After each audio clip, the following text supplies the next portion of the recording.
Say you must repent before you meet your maker. Oh Lord, these wicked things come from the undertaker. We are so foolish to say we live for tomorrow. These are words from a sinner, words from a sinner, words from a sinner. Yeah, how come? The Beat 139 featuring Doc, Don Vito, and Keith Cash. Harlem's #1 show. Yeah. Wednesday, Christmas Eve.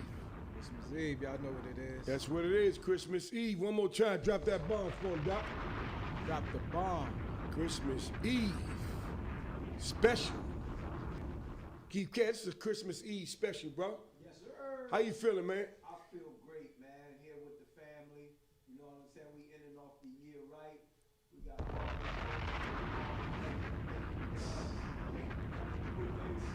Ted, you good for the holidays, man? What's happening? Yes, sir. I'm good. Come on, baby. We checking on everybody, man. Christmas time, baby. You know what I mean? Yeah, Christmas time. Christmas time. Christmas in the city. Christmas in the city. Ain't nothing like Christmas in the city, man. Yeah, you know, a lot of people like that white Christmas. Right. You know what's crazy? When I was young, I used to like the snow. We used to get white Christmas all the time, though. Yeah. We got so many white Christmas, sometimes we got tired of the white Christmas. Yeah. Because the snow used to be up the head, Doc. Look. Yeah, you don't want to deal with that snow and shit. The snow was up the head. Yeah. But we was kids, so we go outside, right? Test out your new boots. You know what I mean? We had the sleds and all that. On the cardboard. Yeah. You know what I mean? We had that's when we had the little rain, the boots with the waterproof joints, because it was always hot. Yeah, man. Christmas in the city. Oh, what about the whole ski suit? When you climb in the zip up joint. Climb the whole joint. Keep you warm like on this. that. Or the joints, some of the joints had suspenders over the top suspenders. too. Right? And a little pocket right here. And right? your legs this big. All those clothes you got under it. Yeah, 100%. It's cold You out got there. sweatpants. It was mad brick. Mad brick. Yeah, Word. rock hard. Yeah. You be in the house, you be like this. Yo, we can't wait to get in the house to defrost. Hands be numb and all that type of stuff. A little cheap ass gloves moms used to get you. The joints wasn't that warm, man. Nah, we was outside. We took that basketball. We should sweep the court over with the broom and play ball anyway. Stuff like that, you know? Yeah, and they'd be thirsty, be like, man, let's go get the ball. For real, man. So, we got a big show tonight. Real big interview. If y'all been watching us lately, you know, we've been doing our thing, man. Shout out Doggy Diamonds. Doggy Diamonds. Great show. 100%. He dropped in our knowledge. You know, homie, he's a legend in the podcast world, man. 19 years. God damn. Heavy. 19 years. The engagement was crazy. Yeah. Engagement, it's a lot of real educational too. Yeah, that was a great interview last night. But me, the Beat 139, you know, me and Doc as a host and stuff, Keith Cash, brand ambassador, post-interview, it's a thing where it's the history of the Beat 139, some reason, me and Doc and all this together, but we always historically leave the end of the year and start the beginning of the year with a bang. Always talk been about like that, Doc. Come on. Man. It's crazy. For some reason, the month of December always been. And that should be the toughest month. Yeah, it should. Because people going with their away. families and all For that. some reason, it always been our best month. From the time we started, December, I guess comes on. Yeah, our run is good. I don't know, but the run been good at the end of the year. You tell them coming on next week, man. You might as well give them a preview, man. Tell them. So we give you a preview. Next week we have Shannon Briggs, the boxer, the heavyweight. Brooklyn. Boxer, Brooklyn.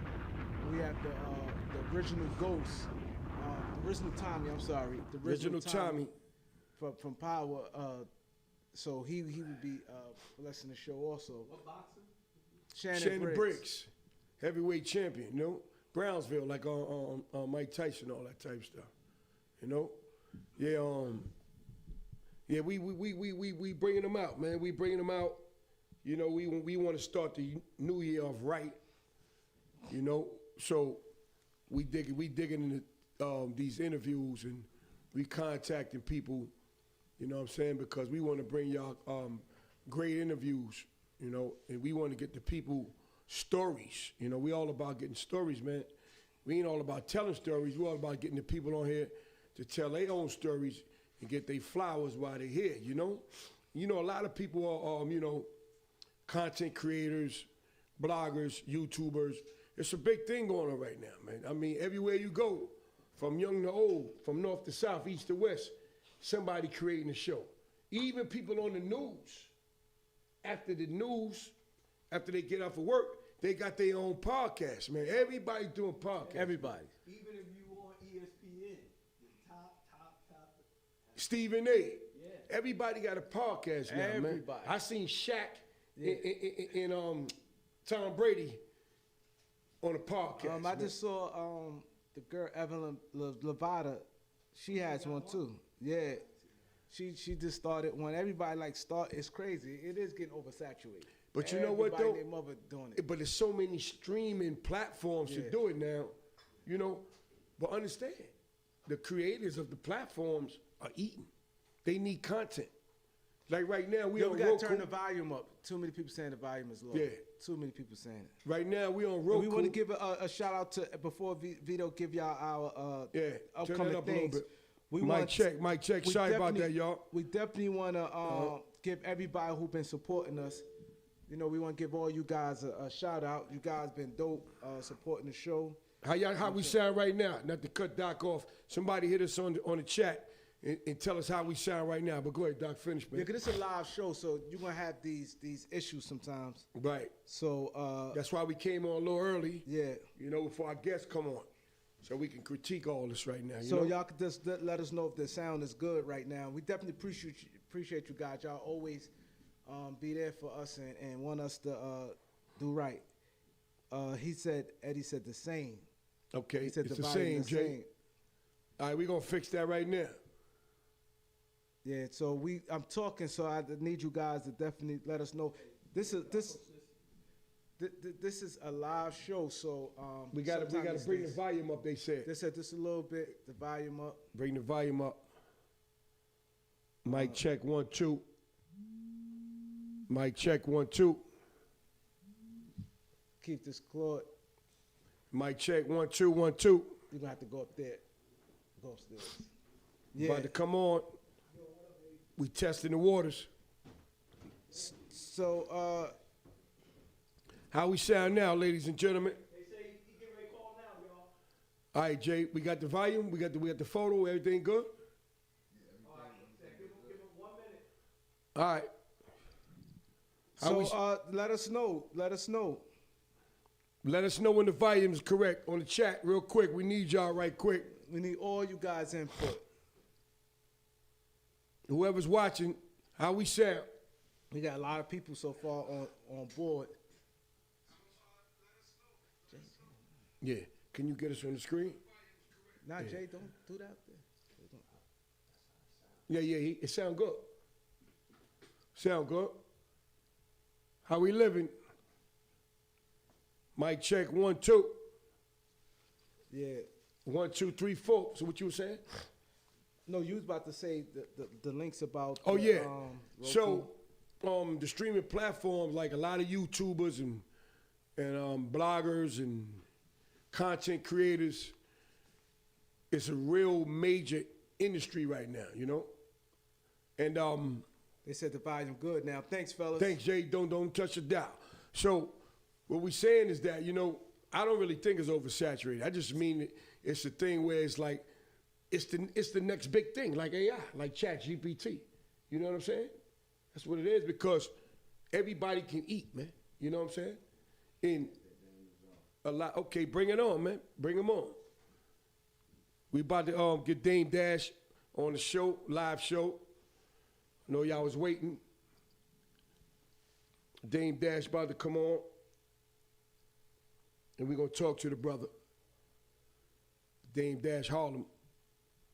We need to hear him, though, Jay.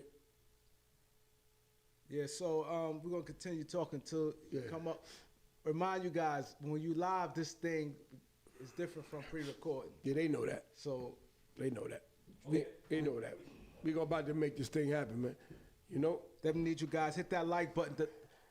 The like button is very, very important. Dame Dash exclusive. The like button is very important, y'all. Hit that like and Like and hit that and share this because this is gonna be a classic. Classic interview. Harlem representative. You know, we happy to have him, and we gonna make it do what it do. You call him back. You know what I'm saying? Right now, we waiting for him to come on. So y'all just stay on there, please. Don't go nowhere. Don't go nowhere. We right good. You see my Knicks put that work in, huh? He said nothing happened on the link. You know what I mean? Yeah.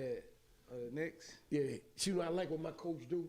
He'll sit 2 players down and run the other players, and then sit 2 more players down. Mike Brown's smart, man. He ain't letting them burn out. Yeah, you can't. Cause historically, the coach been burning them out. Burning them out. Them guys done Exactly. years on their career. That's what I'm saying. But, They- but not just the Knicks, other teams too. Yeah, They just keep running the main players, that, you know what I'm saying? But Tom historically, the Thibodeau Knicks. is notorious Oh, for yeah, that. he is, man. He burned players out. He injured players, man. His thing He did is, that with Chicago. His thing is he want to get the wins. Yeah, he killed Derrick Rose. He should have never He done killed that. Derrick Rose. Derrick Rose's career changed after that Yo. because they was up by 20-something points with a minute. What he's in the game for a minute something left. Right. With 20 in the playoff game after Right, that. right. And he against Philly. Yeah. Do that all the time. But yeah, they got their victory tonight. Yeah, we won. Yeah, and we. Hey, Dane, can you hear his Dane? Dane Dash. Yeah, I can hear you. We can't hear him. He said he hears, but we got to turn it up, Jake. We can't hear him. You can't hear me? Yeah, we hear you. We got to turn the we volume can't up. hear him. You say he can't hear us? We can't hear him. I heard him. I can. But we can't hear him enough to. You gonna turn it up? What up, Dane? Yo, what's happening? How you, brother? We gonna tweak this thing right here, and we gonna start the show. All right. How you feeling today? Happy holidays, man. Happy holiday. I'm good. I'm real good. How you doing? All is well, brother. All is well. That's good. Holiday people- time, you know. The people, y'all hear Dame good? Say that again? No, we asking the people how the volume on your end. If it's good. Yeah, we got a lot of people on the chat, so How So- y'all do it, y'all? How y'all put it out? Like on the YouTube? Yes. yeah, Oh, okay. yeah. We got OBS, yeah. and it's live too. Oh, okay. Yeah, we don't pre-record. We go live, so this is all live communication. That's good. That's the only way. Keep it honest. Yep. You know? There we go. How I sound, people? We need y'all to say something. How I sound with Dame? Can y'all hear him clear? How we sound? How we sound, Dane? Y'all sound great. And you sound good too. Appreciate that. Okay. Hey, Rod. They said Dame Ready is for low. what? Everybody saying he low, Jay. I'm low. Everybody saying he low, Jay. He got it right there. He got it. Just one. Please. Yeah, he sound loud on his thing, man. You I ready hear to it. You know what I'm saying? already? Everybody like low. Look. Everybody low, low, low, low, low, low, low. And an insulin, cause I gotta put that thing on. Okay.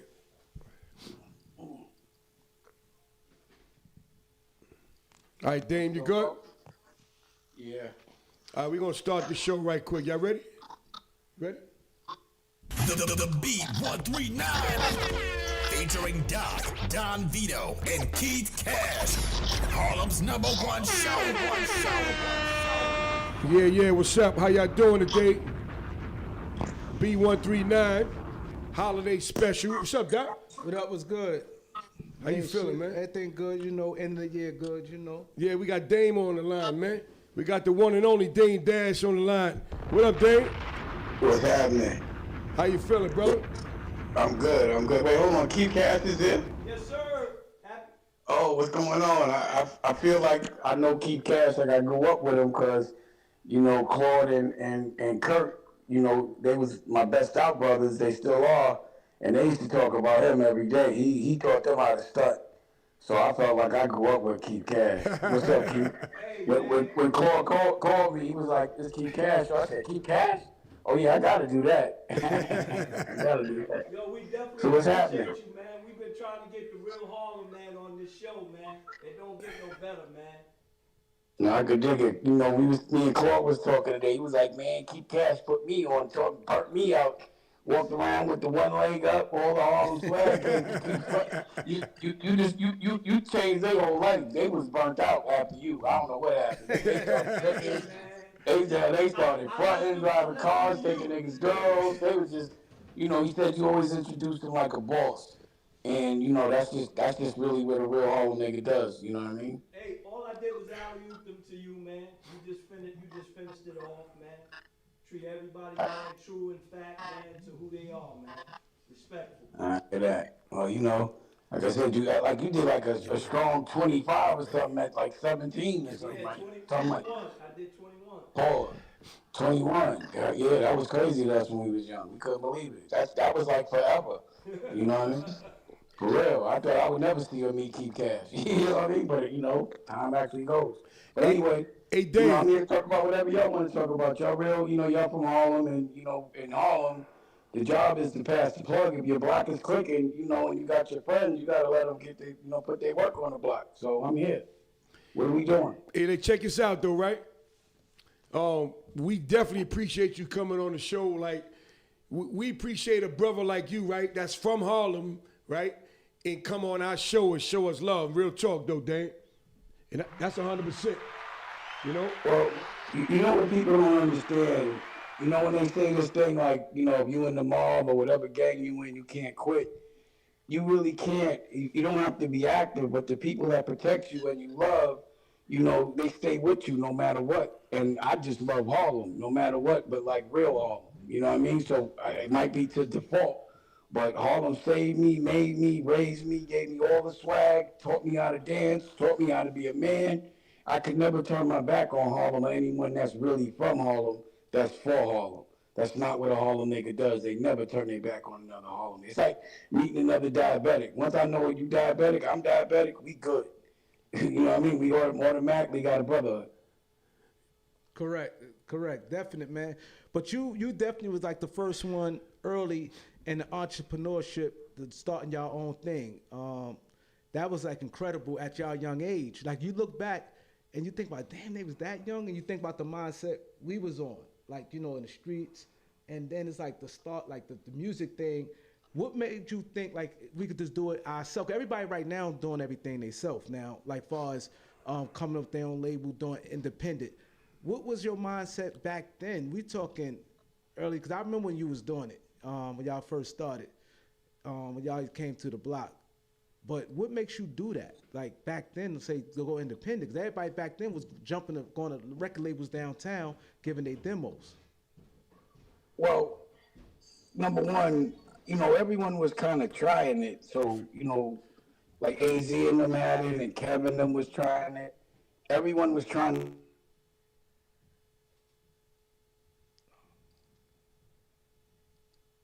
Hey, Jake.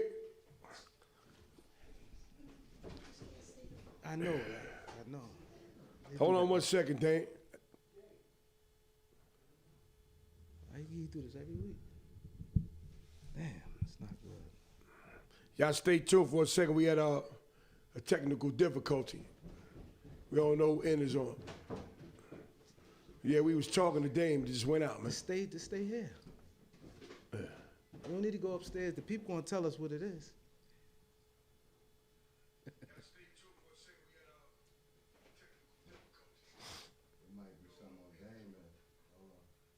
Yeah, but just stay here, Jay. No need to go upstairs. Yeah, But the yeah. people gonna tell us. Yeah. I think it's probably something on his. Mic check 1 2 1 2 1 2. The live's still going on. Yeah, everything's going nice. Y'all hold up for a second. We don't know what happened on what side of the interview, but we're gonna fix it right now. We got Dame Dash on the live. Yeah, a lot of people. Yeah, they're gonna come back. So somebody call Claudia. to send the link again? You send the link again, that's gonna be dead. You're right. Call Claudia, man.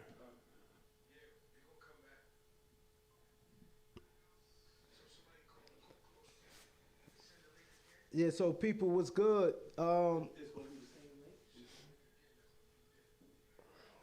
Yeah, so how y'all doing out there, man? We definitely we want to keep y'all guys entertained. We got Empire Jeff in the building, Anthony Paris, Eddie, G Money, my boy Knowledge. Yeah, his side. Yeah, keep going, Doc. We're gonna keep it entertained. Shout everybody out. Who else we got? We got G Money. Who else in the building? We got Mark, my son, Royal, Too Real, Trill Mills. We got my son Doc in the building. Artie Dom, Greg Water. Appreciate everybody checking in, man. Y'all stay on the live. Stay with us. We Y'all gonna bring know it back in. This live is totally different from a pre-record. So you guys know it is, and you guys been very supportive, man. Send him a link again. What happened?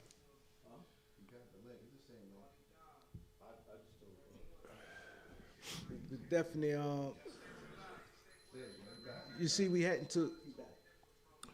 Hey Dane, what up, bro? Yo, sorry about that. I don't know. I think when the phone rings, it disconnects it or something. Cause my phone. Turn that up, Jay. Y'all can hear me again? 1, 2. Say that again, Dane.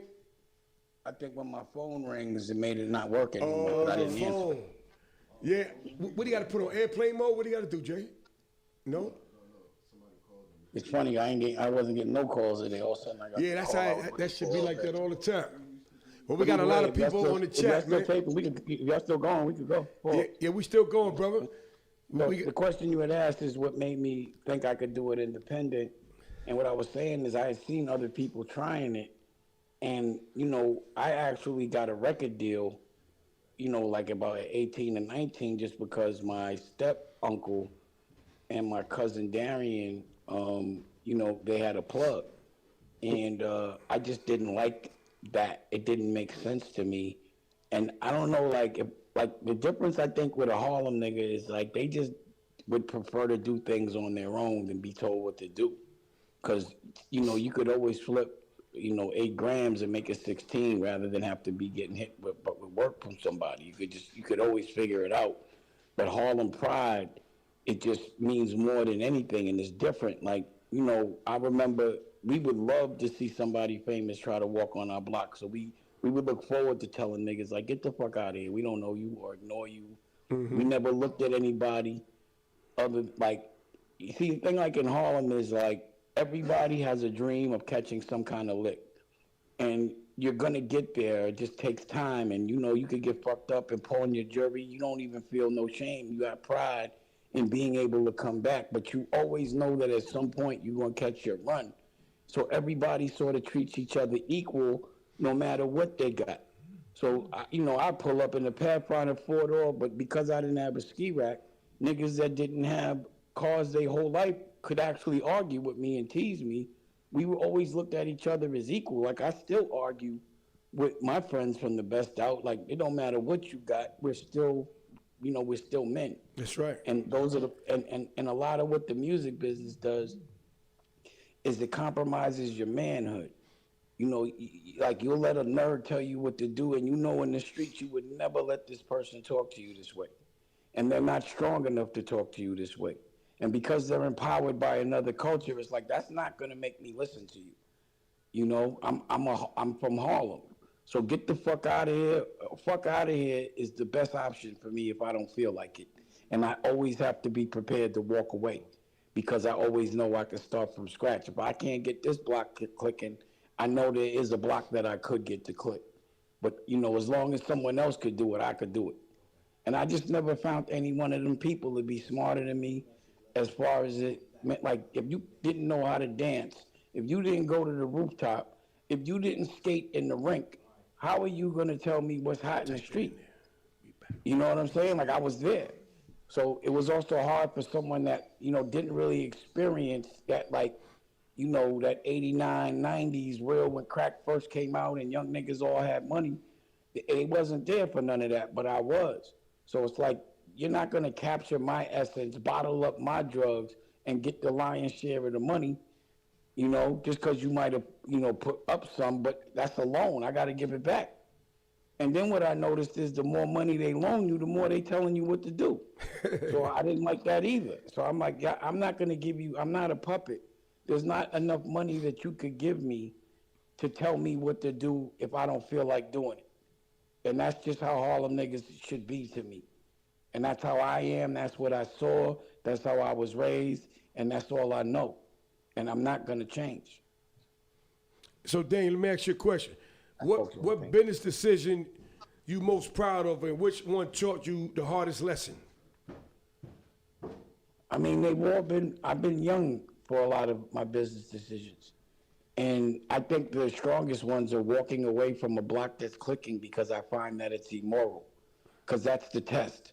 So if I see millions and I'm like, yo, that's not good money, I don't care how much it is, I've been able to walk away from a lot of bad money.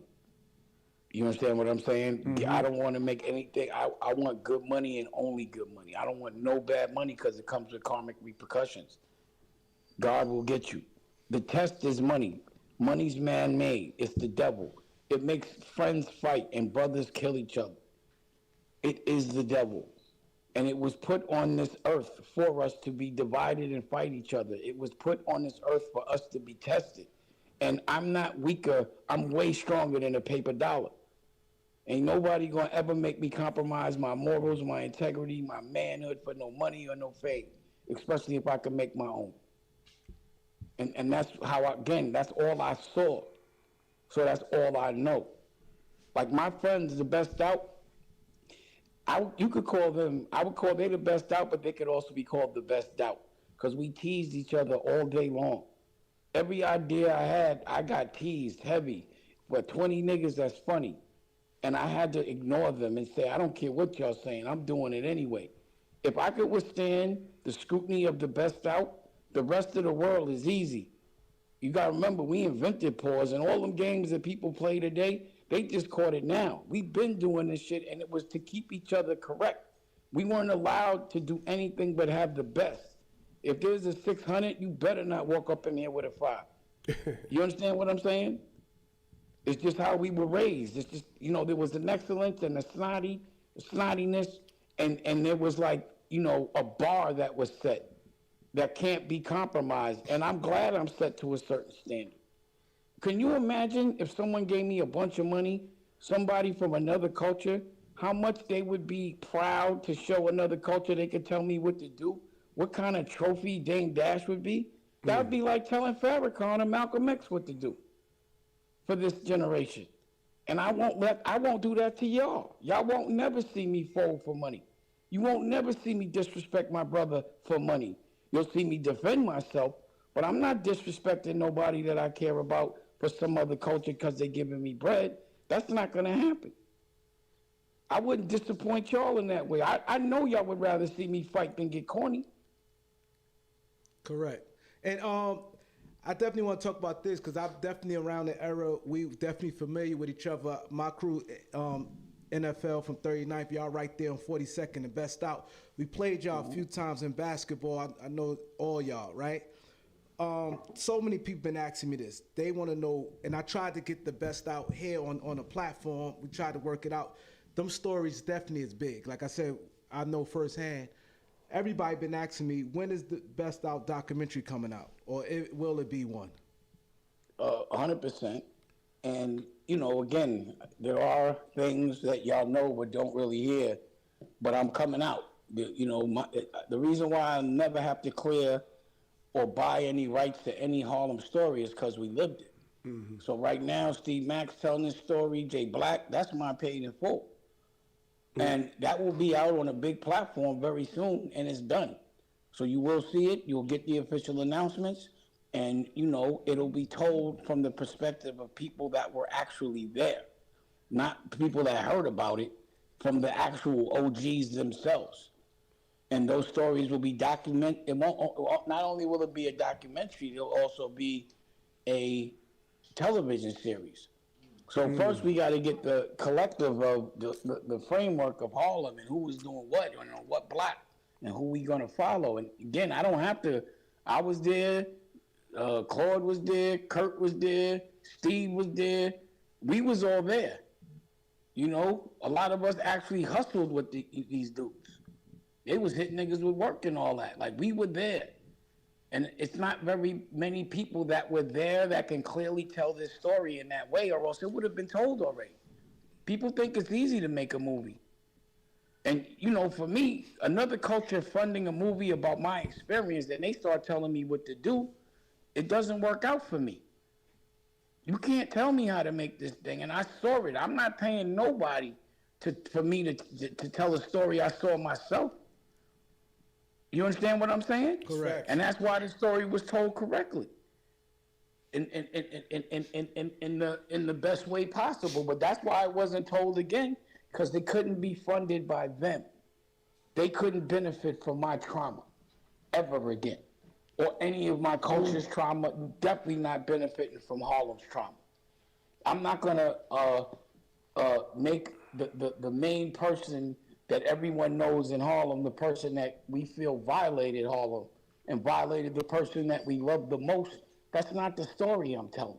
I want to show the best parts of Harlem, the ones that did it right, the ones that did their time, the ones that were brave like men when they were children and came out and did the right thing, like a Keith Cash.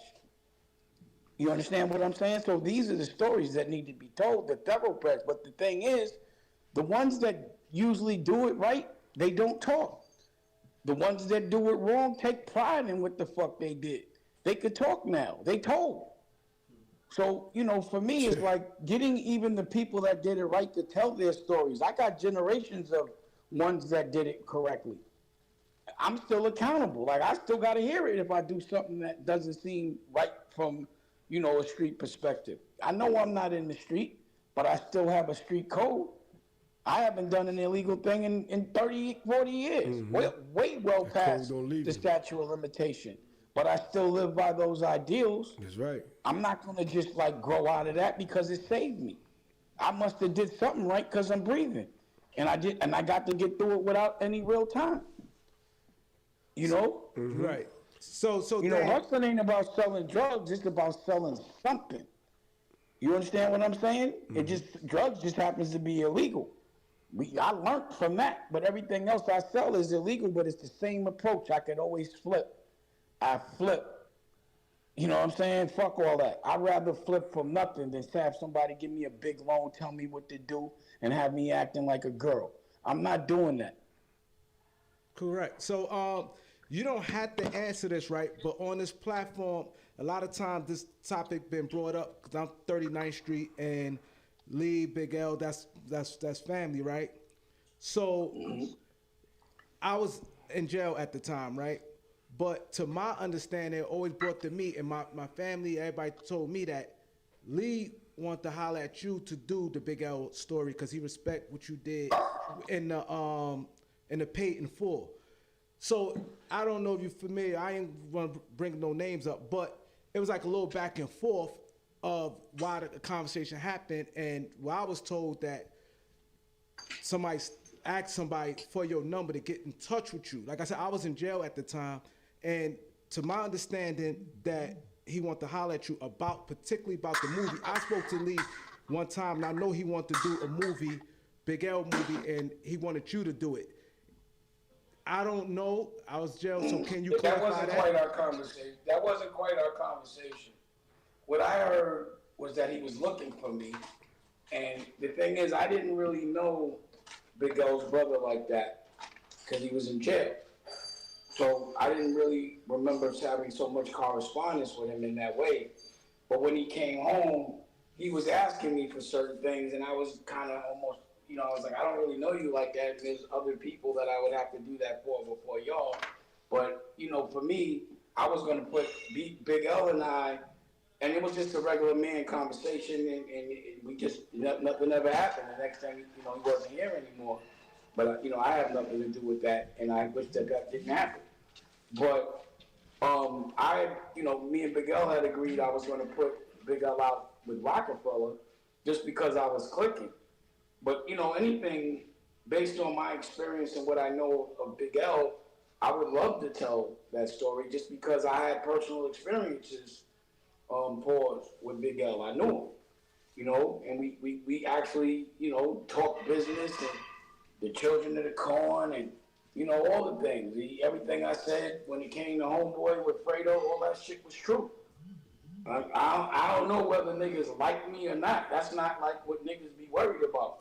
I know that we spoke, we did business, we were always cordial, and, you know, he was always a very cool, understated dude, but when it came time to rapping, he was loud. He did his thing. And he was always like, all right with passing his plug. Like, so if he was doing something, he would be like, come on up. And if we was doing something, come on up. And then when we did the battle, you know, 39th Street's not a place you could just walk up on and with a nigga from Brooklyn and battle, and he gets to walk off. It was a very respectful environment. It was pure hip hop, and it was always, to me, a level of respect. Like, again, Big L was the one that taped the battle of DMX and Jay. That's what I was saying. You I know? was there. I was there, and it's crazy. Yeah. I was there when you brought Jay-Z to, man, L was sitting there. When you brought Jay-Z, you was like, they go L right there. And Jay-Z said, you want it? And then they start battling. So now, you know what happened was Sean Arnold came up. Yeah, and Sean Arnold came running up the block. And Big L's right there on 39 right now. And we was outside, so I was like, let's go over there. Yep. And we went over there, and it was a fair battle. It was a good hip hop. I wish somebody would have taken that shit. The battle was crazy, but I want to just touch a quick thing as far as you saying him don't like you. Like I said, my understanding, he had love for you and he respected you. Because I know y'all had... FREDO is a liar. You know, he definitely had love and respected you. So because it is what it is. He gonna say that all of a sudden I'm a liar, and no one knows me for lying, and I'm usually the guy that shows receipts, and I'm just not that guy to make up a story to support a point. It just is what it is. But, you know, again, when grown men be like, he didn't like you, that sounds like some first grade girl shit. You know, I never heard niggas say that. He don't like you. You ever heard a nigga say that to another nigga? Another nigga don't like you? Like, that's not what niggas say. Yeah. So, you know, I don't even respect those kind of statements, and I don't know why they would even be said. It's a bit disrespectful, but it is what it is. Like I said, a real Harlem nigga wouldn't do that. We got a caller. You want to take a caller and see what they want to ask you? Sure. As long, you know, yeah. Caller, you have a Dame Dash? Yeah, how y'all doing, man? How you doing? What's your name? Where you from, man? Man, I'm all the way out here from New Orleans, man. We got Dame Dash on the line. Man, what up, Dame, baby? How you doing? I'm good. What's happening? How you doing? Nothing much, man. Just pleasure to be on the phone with a legend himself, my brother. You know, Christmas coming up. I wish y'all boys out there a Merry Christmas, man. Thank you, bro. Appreciate you. I appreciate that. Happy holiday. Yeah, my brother. That's why I was just tapping in, man. Y'all boys, stay safe out there and enjoy y'all family, man. And I'm a true supporter, bro. Keep doing what y'all doing. Appreciate you. Thank you. You know, I made a bunch of records with Currency out there and Jay Electronica, and stood at a haunted little motel in the 5th Ward down there once. So I was out there a little bit. New Orleans, huh? Nolans? Mm-hmm. Yeah, so when I wasn't making music with Rockefeller anymore, I was able to make music with everybody and anybody I felt with. So a lot of people don't know about DIDDY 172 and the art galleries and the shit I was doing downtown, completely independent, on their block in Tribeca. And I was able to make records with Currency and Most Def and Jay Electronica and everybody from Wiz Khalifa before Black and Yellow. And everybody used to just come, and I just made mad records. And I did this album called 24 Hour Karate School with Ski. I'm about to re-release that too. You know, Claude, you know, I know Claude's the one that facilitated this interview. And, you know, he, again, like, you know, I've been trying to explain to people the difference between confidence and arrogance. And confidence is usually quiet, but when you have to be confident in a product and promote, it could sometimes be looked at as arrogance. But since y'all have known me, I've been promoting things. I have to be loud. about the confidence I have in my product because no one else was. My point there is Claude, I don't know, he didn't make the official announcement, but he has a record label that has distribution with Sony. You know, he just A&R'd one of my projects with Nikki Licky, the white lesbian Aaliyah, and he picked nothing but hot beats, you know, like real hit records. So he ain't saying nothing, but, you know, this to me, I hope that Harlem is listening. You know, Claude is doing his thing, but he's doing it quiet. But I'm like, yo, Claude, do that best out shit. Let niggas know. Niggas, we ain't nothing over. We just know how to move right now because we know that we a target. You understand what I'm saying? So if you notice, everybody that goes at me, all of a sudden they funded by corporate. You know, they've been trying to get me out of here for like 20 years and they can't. Assalamu alaikum shalom. I think I could take them alone. That's how I look at it. Hey, Dane, so how do you decide who deserves access to your energy and vision? In this moment, it's just consistency and loyalty. Because faith doesn't come without test. So I got to even look like things aren't right to see who my friends are. Who still is my friend despite the fact I don't have the ability to support their dreams. So it's been a consistent thing. It's like, yo, back in the day, you would say, yo, who you consider thorough? Now it's like, yo, unless you really did the crime, did the time, and came home, I don't trust it. So it just takes time for me to trust people, for them to be consistent. But also, you know, there has to be a certain amount of fight, aggression, being proactive about making dreams come true. If you don't have a dream, all you're going to do is distract me from mine. So I don't even want to talk to people unless they have dreams. But you can't think in slave. You got to think in master. You can't think in soldier. You got to think in general. You can't think in peasant. You got to think in king. Because that's the only vibe I know. Unless you think in that way, I can't really hear you. I don't understand you. It's a language I don't get talking in, I want to work for somebody. That's not my language. Talking in, the more another culture pats me on the back, the more I feel like my culture should celebrate me. Nah, that's not how I want to be known. It's just not the language I speak. That shit sounds like Charlie Brown talking to a teacher, like wah, wah, wah. So if I can really hear you, then you speak in my language. But if I don't understand you and you kind of think I'm an asshole because I just don't get what you saying or agree with your perspective, then we not talking. And this has to be consistent. And also, if you don't take care of your kids, I'm not fucking with you. Like, that's a big reflection of the man is how he carries his family. So if I see a grown-ass man and he's like, all right, we're not seeing his kid, he put money and work before the time with his child, then I'm not jacking that. You can't love anything I'm doing if you can't love your own kids. Correct. Also, if you treat women terrible as a man, I'm not fucking with you. Because you a sucker for that. Because you take advantage of the weak. Hey, Dane, we got another caller, brother. You want to take a call? From Milwaukee, Wisconsin. Yeah. You're here with Dane Dash. I fucks with Milwaukee. I like Milwaukee. Niggas don't know Milwaukee is all right. What up, caller? Dane Dash on the line. All right, I just wanted to ask Dan, what do we think about how Camron came on that episode with you and treated you, talking over you like that, and the way that went down, man? You mean Charlemagne? No, the way that Camron came on this show. He came on this show and he overtalked the guy on here, and it was just ridiculous. I refer to him in this moment as FREDO. I don't even want to talk to him about Camron. That's not the dude I know. But what happened with him and 50 happened way before he started beefing with me. So I just feel like, you know, if he said he got with 50 and they talked about doing a movie that would be considered something that, you know, is mine, and he didn't call me and then contrive some kind of beef, then that's all it is. Pause. He's contriving a situation to justify what he knew he was going to do. I know that play a mile away. And it just shows a man's true colors because, you know, a certain amount of respect should be given if a person did a certain amount of things for you. There should always be a certain degree of grace and respect. So when OGs tell me shit that I don't even agree with, I ain't going to argue with it. It don't mean I'm going to do it. But I'm not going to go and publicly say something bad about them, or I'm not going to, you know, make them feel like they're still not the OG. It's like duly noted. but I gotta live my life my way, because unless, niggas is moving when I'm beefing and I don't have to say a word, I gotta handle things myself. All right. So the answer to the question was, it was disappointing, but again, a lot of times, as soon as people get corporate, as soon as they start getting paid by them, their job, I think it's a humiliation ritual, is to just like denounce Dame Dash, and then you could come fuck with us.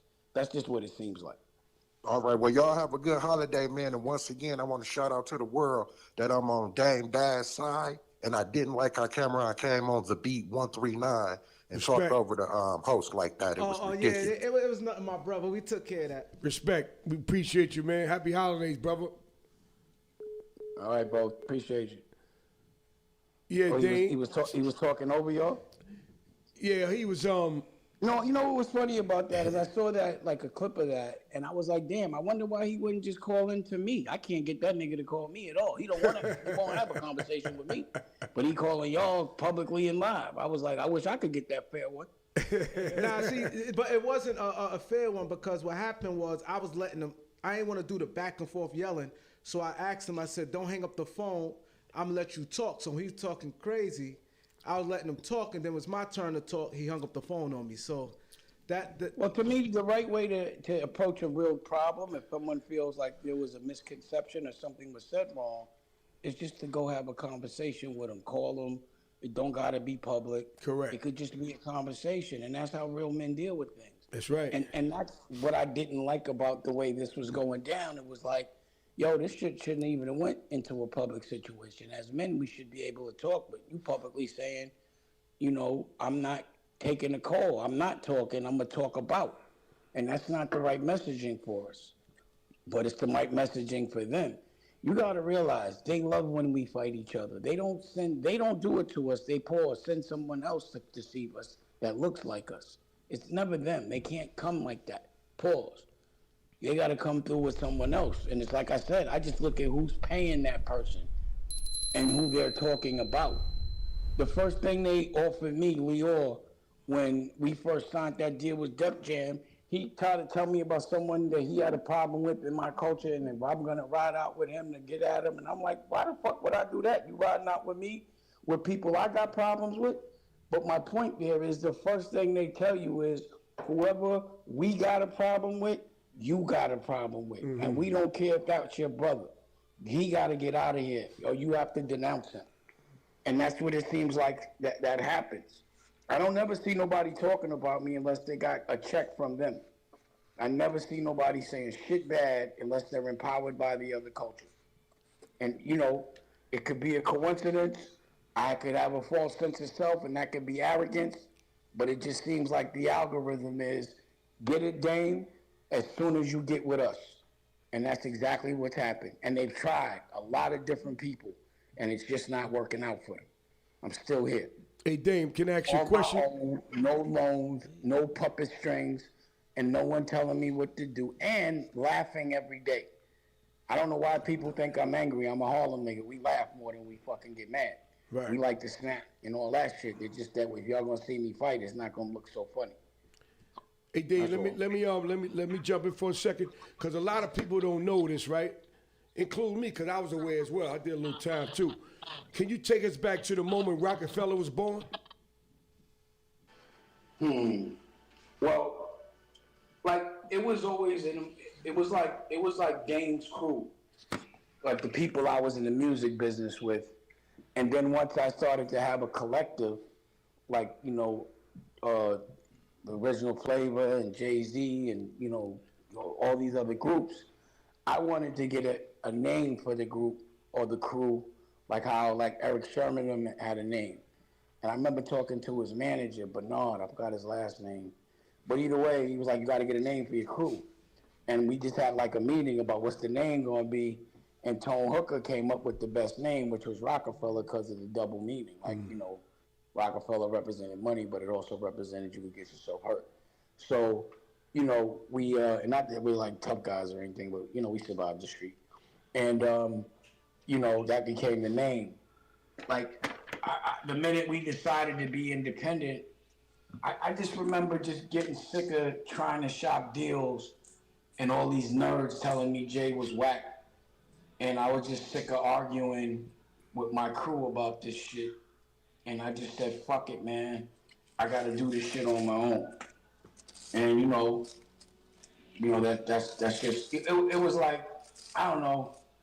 Again, originally Rockefeller was meant to be called the best out, Wow. And I was gonna, but just no, I couldn't get my crew to I couldn't get these guys to understand the vision.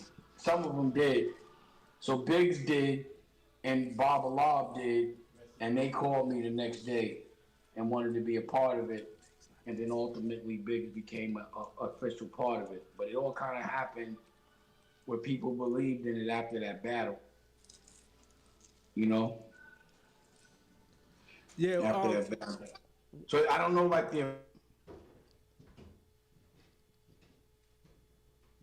Yeah. You hear me? It sounded like you cut back off. You hear me? What up, Dan? He probably got another phone call to cut him off, Jay. You got to stay around, Jay. Yeah. Huh? Yeah. So we gonna continue talking till you get back online. He be back on the live. He get a phone call, y'all, on his phone. It cuts off, so he be back. Yeah. So I guess we could keep the people talking. So we definitely appreciate you guys. A lot of people on here, and Yeah, I know we got Dame Dash on the live, y'all. When he gets a phone call, it disrupts his signal. So y'all just hold tight. He coming back on the live. so y'all can hear me? Yeah, we hear you. okay, you back online. Dame Dash is back. Can you turn it up, Jay? Everybody called. That was Daniel, man. I wanted to talk to him too. I wish he could call. Yeah, yeah. Okay. Shout out to D. Yeah. Again, there's like certain phases in my life that are just, because I'm writing my book now, and I'm going through and I'm reflecting, and every chapter is like a different movie, man. This shit is crazy. And the chapter with Daniel and Lou and all that is just that's Honor Up chapter, and then there's a Paid in Full chapter, and then there's the Rockefeller chapter. The book is going to be interesting for sure, Right. But I just finished editing the other project, and now I can focus on the book, so it's coming with a lot of reflection. You know what I mean?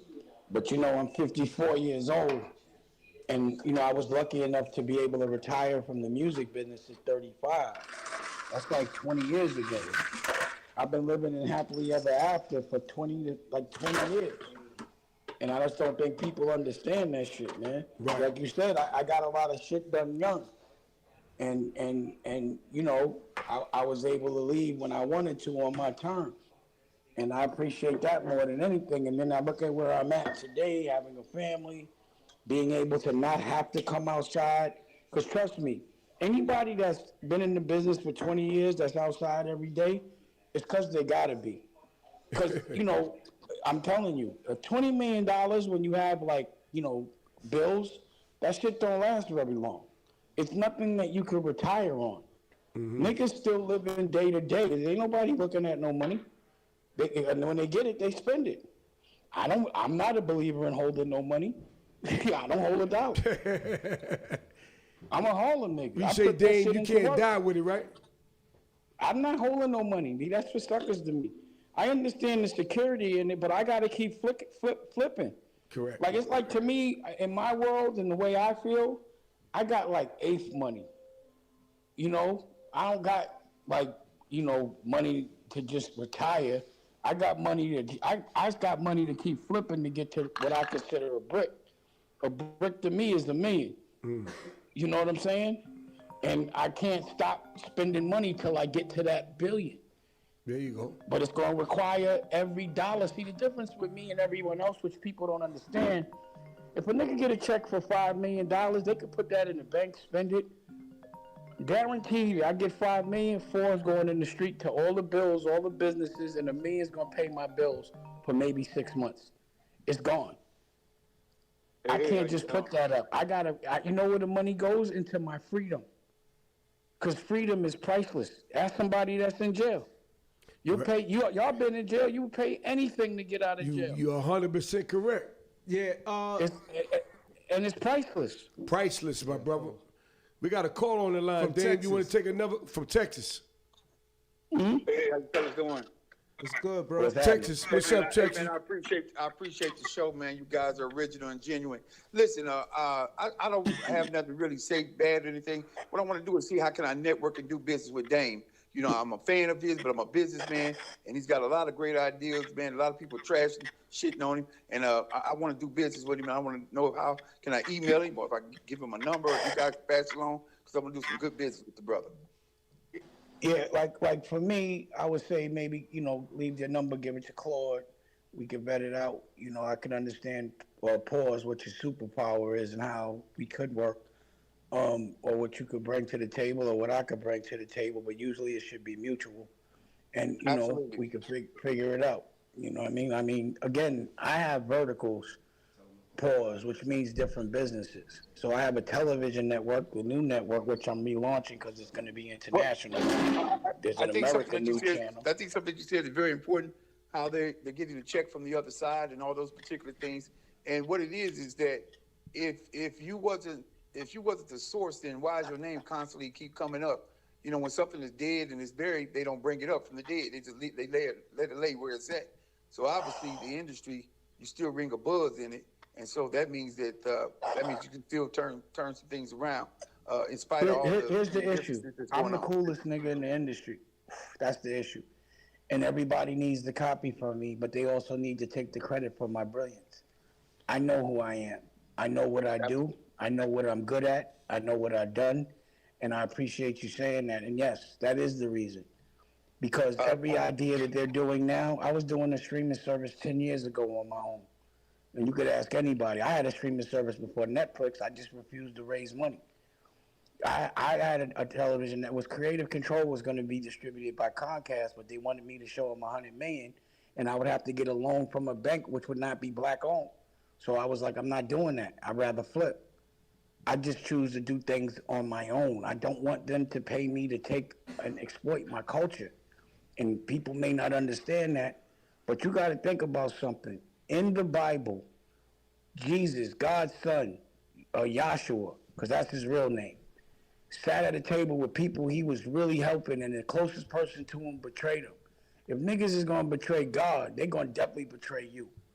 And if you tell the truth, they're going to hang you on a cross if you let them. And only if your father's God, which my father is, can you be resurrected. But I'm not getting hung up on no motherfucking cross physically. Fuck all that. I looked at the Bible as how to defend myself. I already know what comes with being this person. With being godly comes war. With looking things through a certain kind of lens comes war. To take a block is war for peace. And we got so many wars to fight culturally, and they keep sending double agents to get us. And we keep jacking it because they get empowered by them, and you think they got all this, and they don't share. They just tear us down for a living. And I'm clear enough to articulate that clearly in all languages. Their language and mine. I'm dangerous because they can hear me. They understand what I'm saying with my action. Now, the problem we have right now is we don't aggregate data. We don't know behavior patterns. So we go through a middleman and get other people pay us with CPMs. And what I've been spending time on doing is getting my own ad technology so we could get our own data, because none of us got data. Nobody understands that data is the currency that we live by. Why you think Elon Musk bought Twitter? For data. Why you think Amazon is so powerful? For data. Why you think Homeboy at Paramount, they made their money giving data? It's just all data. Once they got you on an email or in your social media, they track every behavior pattern that you have. They could tell the future with data. Advertisers don't buy ads no more. They buy people. They know their behavior patterns. This is the language that they don't speak to us, but I'm going to speak it, and that's why I'm dangerous, because I'm teaching y'all the game before they know it. That's the problem. Think about how long ago I taught y'all the game about being independent and how much they fought me on that, and now everybody's independent. Sometimes it takes 10 years for people to hear me, but you're going to see me. How many times y'all going to say Dame was right?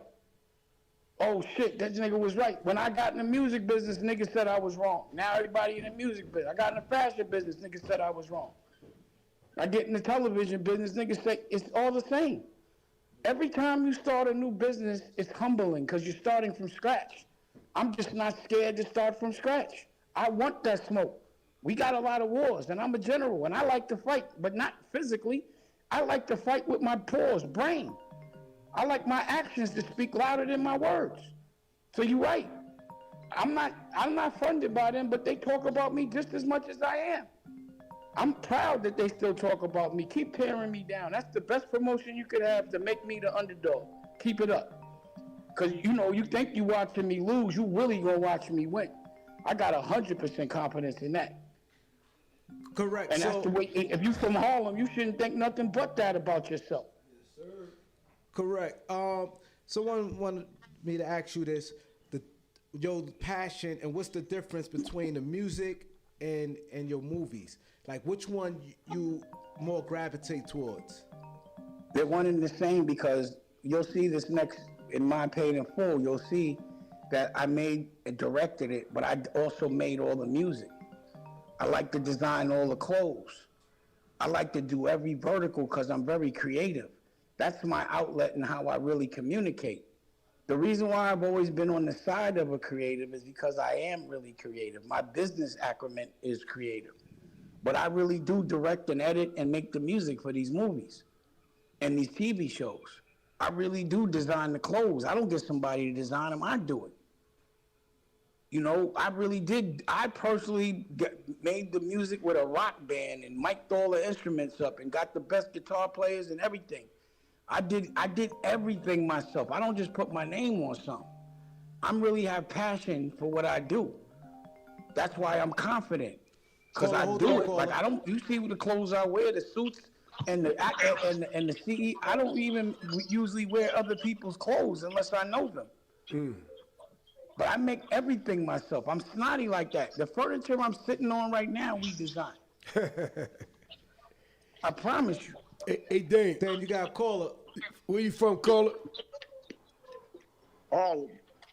What's your name, man? What's going on? Big Boosie. You got Dame on the line. Boosie, what up, Boosie? Boosie, what's good, Boosie? Y'all got my brother up there. Talk to us, Boosie. What's up, bro? Talk to Dame. Ain't nothing. I'm vouching for my brother, man. They don't respect nothing until they see it later on down the line. One thing about Dame, you always say, think into your future. When you think into your future, you always gonna win. And that kept me abreast a long time. And that's one brother I ain't never gonna go against with nobody. All right, then, Boots, I appreciate that. And Bootsy, you're well aware what's about to happen that people don't understand. But again, we'll just show them. That's all. Let them keep talking. Keep it up. That's all I say. Keep it up. And I don't mind the talk because if I'm not talking about me, I'm not on your mind. That's facts. So keep talking. If I was knew me since I was in high school, I'd be sick of hearing me too. I'd be like, this nigga won't go away. But as long as I'm active, as long as I'm being creative, every year, regardless to what, I give y'all can hear me? Yeah, we hear you. No matter what, I'm gonna give you something new. All right. Yeah, we listening. I'm on. Yeah, you have a lot of people. The phone line's going crazy. A lot of people, I guess, they respect business-wise what you talking about. This caller here is from New Orleans. What's your name, caller? Where you from? Joe V, this your boy Ive. You know me, Dame Dash. We went to high school together in Manhattan Center. Just looking at this interview, man, I'm so impressed. Not only by the success, but the wisdom, the knowledge, and the understanding, and how you got to stand on your square when you know all of these things. And sometimes, the industry will try to paint you away, but I can hear your passion. I can hear everything that you've been through. And I appreciate you and I love you, bro. And just good to know that you stand on, you stood on your square with all of it. And people talk about you all the time, so on and so forth, man. But the real part is, I remember you from Manhattan Center. And just the fact that you always had energy. always have energy to do something big. And that's why you're the man you are today, man. And keep standing on your square, because like you say, man, God gives the real reward. I appreciate that. Thank you. What you call? What you said? Sorry, what's your name again? We went to high school together. Yeah, he hung up. Okay. Yeah, he say with the Manhattan Center, something like that. All right. Yeah, that was my high school. That's where I went. You know, Carl Hines. I was there with Carl Hines, Steve Mack. You know, we was all there. Tip Dog. We was there. Yeah, his name is God bless Oz. his dead. Man, the phone's ringing. Okay. Like crazy. It's just real talk. Yep. Okay. Hey, so Dane, let me ask you this question, right? How has your definition of success changed over the years? My definition of success is my quality of living and how much time I spend with my family. Mm-hmm. So, you know, where I live now, I'm around generational wealth. Mm-hmm. And I'm seeing people that are third generation, meaning like I would be their grandfather because I'm first generation, live a whole life just taking care of their kid at every doctor's appointment, drop them off, pick them up, go to every single practice. This is the first chapter of my life that I've been able to do that, you know, and I'm able to architect where I'm still relevant. Caller, hold on, caller. I'm still relevant, but I don't have to leave my children. I don't have to leave my son. And, you know, most of my children, the rest of them are basically adults. You know what I'm saying? So, you know, quality of living is wealth. You know, making like new money and showcasing your wealth in your car and your clothes and your jewelry. For me, that shit is played out because I did that shit. You know, it's how comfortable my bed is. You know, I'm impressed every time I wake up. That's right. But if I got to still do the same shit I was doing 20 years ago, if I got to be outside with everybody every day, and it's exhausting, bro. It is. And the thing about when your dreams come true, a lot more work comes with it. So somebody might be like, yo, I want to be an artist, and then they get a hit record. You're not going to sleep for 2 years. You can't even get sick. You're going to be leaving. You're going to be living in in dirty-ass other people's sheets, hotel rooms, tour bus, smelling farts and bad breath, tired, every single thing you do scrutinized. That shit is a lot of work being famous. It's behind the So scenes, when I huh? it's just, I don't, like when I be seeing niggas that's in front of a camera in different countries and states every day, that's too much moving around and packing and unpacking and all that. I don't like none of that shit. I like my house so much, I don't want to leave it. That's wealth, is when you like where you live so much that it really takes a lot for you to leave. And you don't leave unless you have to. So I don't care how much money a nigga give me. I'm not waking up at 4:30 in the morning, sitting in a box for 5 hours every day. You can't pay me to do that shit. Yeah, you have a caller. We're going to stop the calls after this because my producer's saying he wanted to get to the interview. Caller, say what you got to say real quick. Yo, what's up, fam? Where you from? What's your name, man? I'm from Harlem, man. Okay, what's your name? What's good? My name is Novak. What's good? What's happening, Harlem? What's good, man? What's good, man? I just want to say, man, us as black brothers, man, we need to stop this, man, and get together and just make money together, man. You know? I wish that would be the dream, bro. Huh? That would be the dream. Yeah. You know what I'm saying? Dame, I know you from 42nd Street and everything. You entrepreneur and everything, but, you know, there's a lot on this platform. He say, they say, we all say. We did that since elementary school, man. Let's just get the bag together and stop the stupid drama. You know what I'm saying? Yeah, and I plan to lead by example. Okay. That's why I'm on. This is why I'm on this platform today. These are Harlem cats, and you know that have done it. You know, from what I understand, the right way. And if it doesn't cost me $1 to talk, I usually charge people. I ain't charge them $1. That's fact. I want to work. I want to work with them. If I can use and leverage my celebrity and make it benefit from it in an honorable way, why wouldn't I do it if it doesn't cost me $1? We definitely appreciate you with that too. That's facts right there. All right, this is the last call right here for a while. Then we're gonna get through the interview. Caller, what you want to talk to Dane? Yeah, this is Doc from Harlem. Dan, I got one question. How you feel about the new stuff that's going on with Atlanta, and they saying like F the streets? Like, how you feel about that? You know, like I said, like I'm 54, you know, and the kids, they communicate, and I remember being young and older people not understanding me. So I just be like, I observe, and I be wondering what makes them say those things. You know what I mean? But again, in this moment, I'm not in the street, and all I could do is try to help the street. You know, but I know what it is to be young. I know what it is to be successful and young. I know what it is to make more money than my parents and everybody that's older than me, and not to listen just because of that. But, you know, to me, it's like, unless you could show me something, fuck all the talk. If you're 19 and 20 and you taking care of your parents and you're doing adult shit, then someone gotta listen to you. But if you ain't paying no bills, if you don't take care of nobody, it's hard for me to look at your opinion the same way. But I'm not gonna judge you for being young. I just need you to know before you start saying certain things confidently, you gotta pay some bills. Correct. So we want to talk about American New. That's big. Our own network. We definitely need to applaud that. American New. Thank you. So where you at, and what's your vision for the people?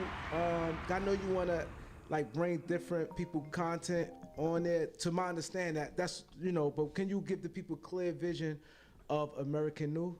Because it's not talked about as much as it should. American New is, so again, what I'm doing is I launched America New, and now I'm relaunching New Network. And America New, and I don't know if people understand what a fast channel is, but it's just a 24-hour channel. So, like where someone might say, I have a deal and I make a movie, that's like making a record. I'm the record label, but I'm like the TV label.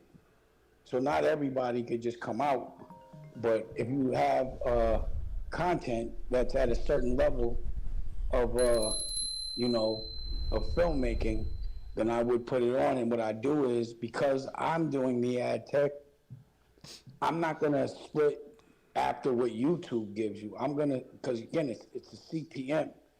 They go get the CPM, they give you what they want to give you. They don't even tell you what percentage they're giving you of the CPM. But we generate our own CPM. We have our own ads, and I just split the ad 50-50 if I take your content. Because I got the, like again, I don't know if people understand what programmatic is. One second, Rock. One second. I don't know if people understand what programmatic is, but it's the commercials that run right after your content plays, let's say on YouTube or Tubi. And what it is it's, hundreds of thousands, if not millions of ads that are in like a digital warehouse. Mm-hmm. And when the content plays, if the person, what they're getting is the person that has the behavior patterns that would buy their product, and they bid for it in like a millisecond, and then the ad plays. That's all ad tech. And with that, you also get the data and the behavior patterns of everyone, so you know what people will buy, at what price point, at what time, what day, all that shit. So usually you go to a third party that doesn't give you all of that. That's what I've been working on, and that's what we got. You understand? My programmatic is better than Paramount or anybody, I think. They would get 4 times more money than they would get on YouTube with the same interaction. But it's something people would need to understand. You understand what I mean? And I really hope culturally, because we're making our money from being on social media and being on YouTube, that we understand how we're getting paid and where we're getting robbed and how much we're making and how much they're making.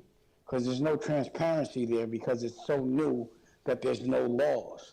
I'm trying to get in front of Congress right now to hit the floor and be like, yo, how y'all gonna regulate the fact that there's no transparency with the CPMs? They just give us whatever they feel like it. So they could say they paid out $1 billion, but they might have made 30. You just would never know. It don't make sense to me to go platinum and only make $7 grand. Yeah, it's crazy. Does that make sense to you?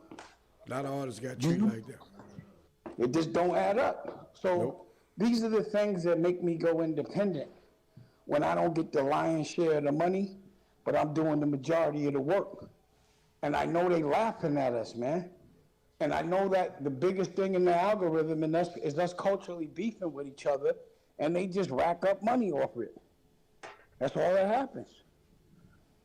They just make money off our dysfunction. And we still not hip to that game. But we supposed to be Harlem niggas. We should be able to see that bullshit.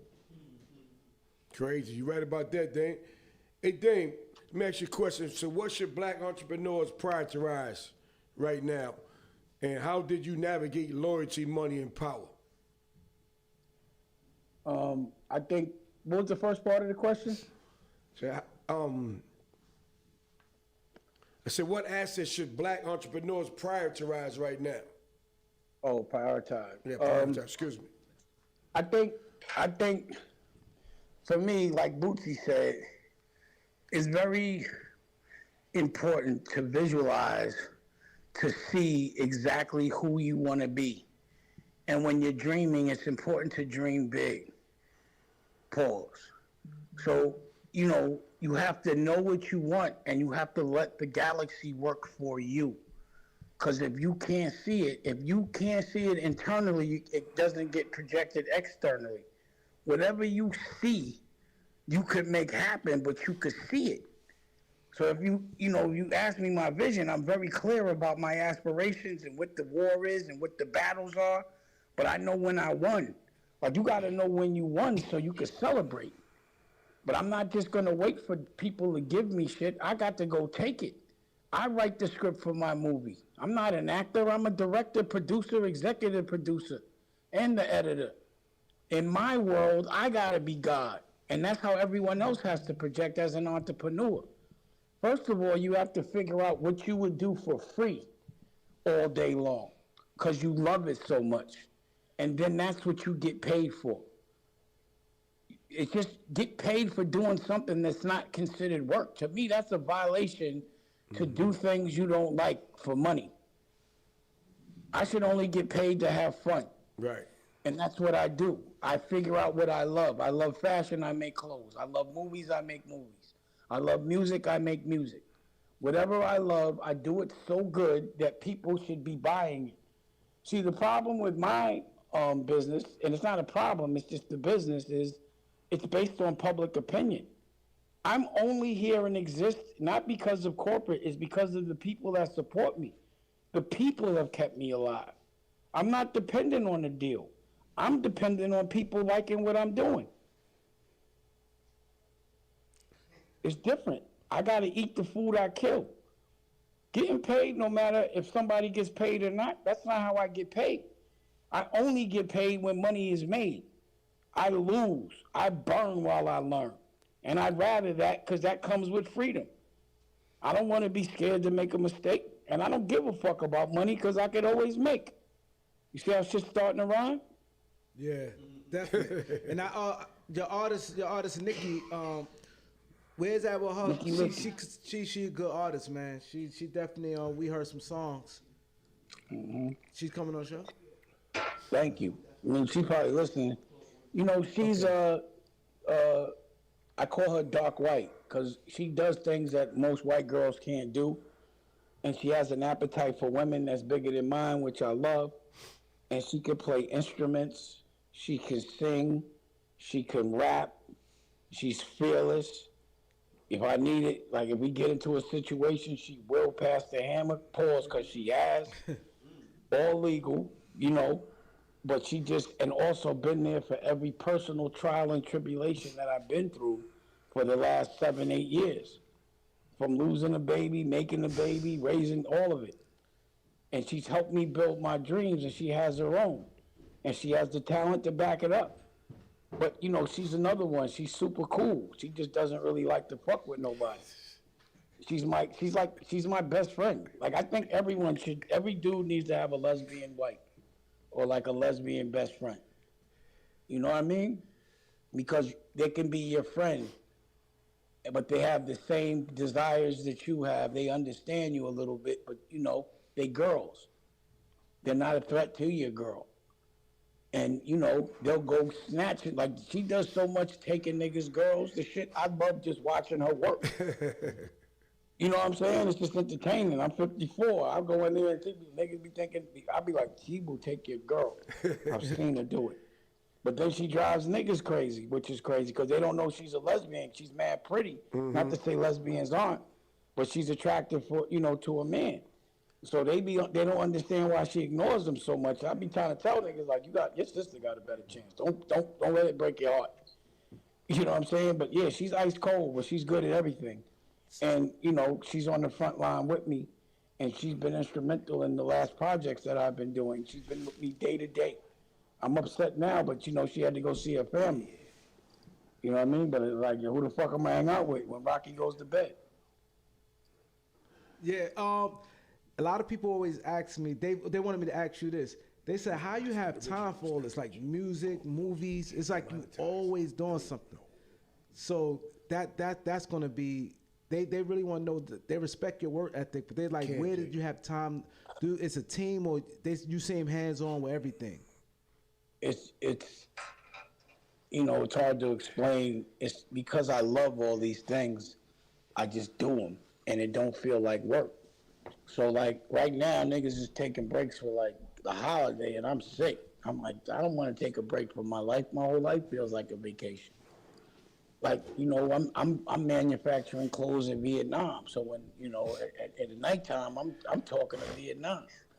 You know what I mean? And then I'm editing, and yeah, we making music, and I just enjoy all that shit. It's like how you have time to go to a party, go to a movie, you know, hang out on the block, go play a pickup game of basketball.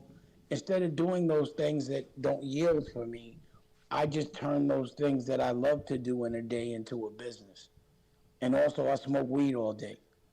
And that's crazy to me. Like I get to get up when I feel like it, smoke weed all day, work from my upstairs office, you know, and the way the world is run now since COVID, you know, you don't really have to be outside. You know, my editors all live in different parts of the country. A lot of them I've never even seen because we be on the Zoom. But I'm with them every day on the Zoom editing. I have like 3 or 4 editors on the line. Looking at, you know, taking notes and shit. But I love it. This is my dream. My dream was to be able to have all these verticals and not have to deal with all the people I don't want to deal with. It's really just me and Nicolette. Raquel retired. She's just being, she's like, fuck all that. I'm going to be a mother. You got to go get that bread. She bowed out. So it's just me, her. Claude has been helping. You know, it's just certain people that have the same passion. It's when you dream out loud, other people that have the same dream join up, and then you make what's called a dream team.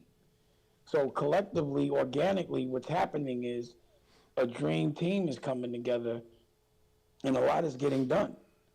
Like Claude, I don't know if it's, you know, I don't think it should be a secret, but you know, Claude just got Vado on a record with Nicolette, Petey Crack, and Petey Crack's album is crazy.